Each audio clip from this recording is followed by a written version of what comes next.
Bishut Rabotai, avec Hachem, je voudrais vous souhaiter à vous tous une bonne année. Voilà, nous avons passé 2 jours de fête, 2 jours de Rosh Hashanah. Et demain, aujourd'hui, c'est Tzom Gedalia. C'est un jeûne qu'on fait à la mémoire de Gedalia. Qui était Gedalia?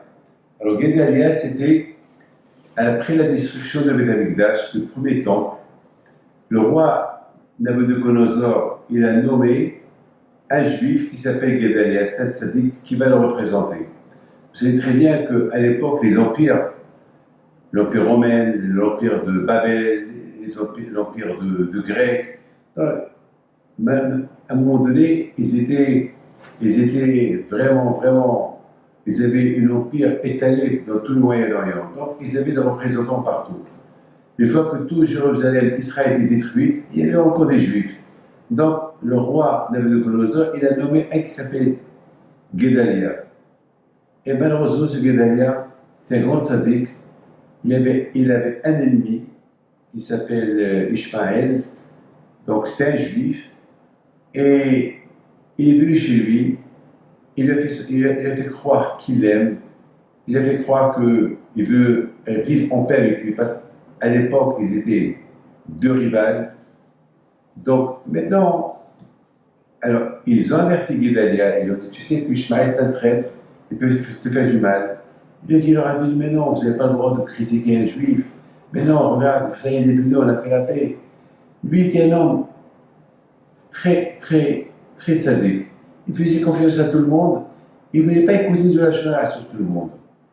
Et malheureusement, il a pris en confiance, Ishmaël a pris en confiance. Et comme aujourd'hui, après Rosh Hashanah, Ishmaël était en train de boire avec lui un café le matin. Il se lève soudainement, il prend un couteau, il le tue.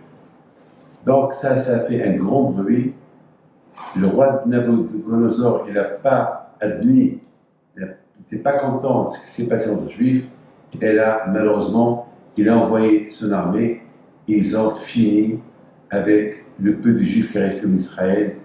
Malheureusement, ou ils les ont tués, ou ils ont pris tous les Juifs qui avaient en Israël en exil. Donc, quelque part, c'est à cause de cela qu'on fait Ta'anit, qu'on jeûne. Pourquoi? Parce qu'au moins, même que le temple a été détruit, au moins il y avait encore un peu des Juifs qui pouvaient encore aller visiter et prier au Kotel, encore aller l'endroit qui était le plus sacré des sacrés, qui était le temple, le Beth Amikdash, qui a été détruit et les mettre en ruine. Au moins aller là-bas prier, jusqu'à que Hachem le construit.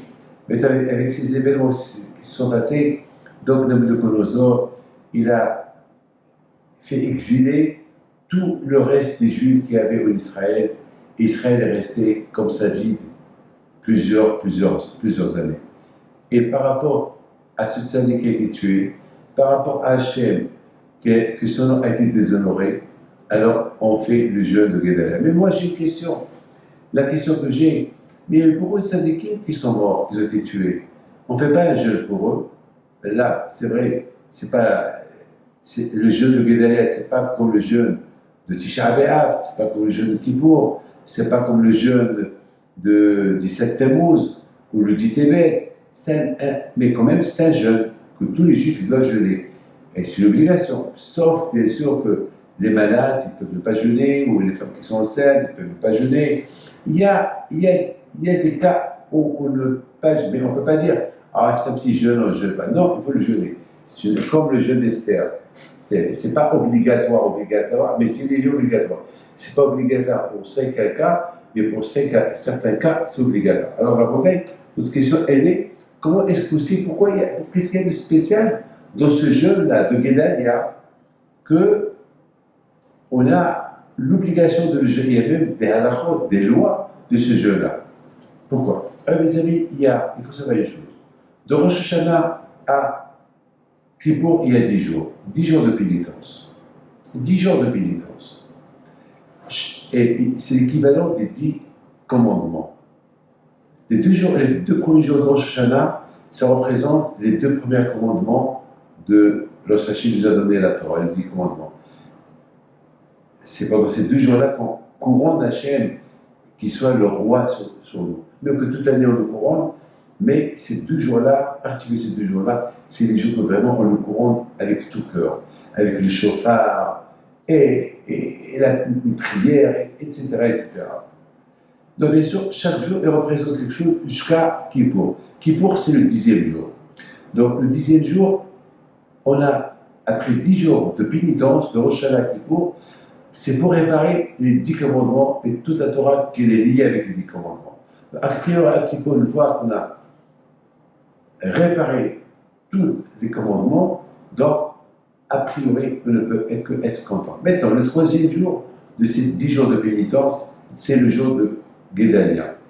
Pourquoi qu'est-ce qu'il y a de spécial dans ce jour-là de Guédalia? Qu'est-ce qu'il y a de spécial? Ça, c'est quelque chose. On a eu beaucoup de tzadikim qui ont été tués. On n'a pas fait des jeûnes pour eux. Même les 6 millions de juifs qui ont été tués, on n'a pas fait des jeûnes pour eux. Enfin, on se rappelle, il y a des millions, des centaines de millions de juifs qui ont été tués depuis des centaines d'années, des milliers d'années. Il n'y a aucun jeûne particulier qu'on fait pour un crime.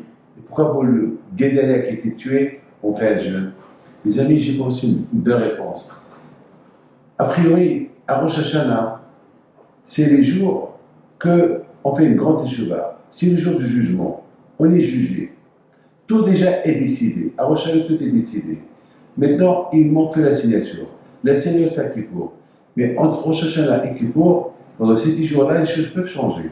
Comment? Si on fait un bon teshuva, alors tout ce qui a été écrit contre nous, ça peut s'effacer. Hachem nous donne un espoir. Rosh Hashanah, Rabbah, jusqu'à Hanouka. Donc il y a toujours un espoir pour que Hachem nous pardonne toutes les fautes qu'on a faites. Mais ce qui est grave c'est comment est-ce possible que ce Ishmaël-là, il a tué un tzaddik après Rosh Hashanah? Comment? À Rosh Hashanah, c'est le jour du jugement. Et toi, tu viens, tu tues quelqu'un après Rosh Hashanah. Ah, mais ça veut dire, comment on peut imaginer que ça pouvait se passer? Alors, d'un côté, on demande pardon à Kadosh Baruch Hu à Rosh Hashanah, et en même temps, on est en train de penser à Rosh Hashanah tuer quelqu'un. Et après Rosh Hashanah, on va le tuer. C'est impossible. Eh bien, c'est la raison pourquoi on jeûne. Le jeûne de Guédalia pour se rappeler qu'il faut qu'on fasse une vérification sur la pénitence qu'on a fait à Rosh Hashanah.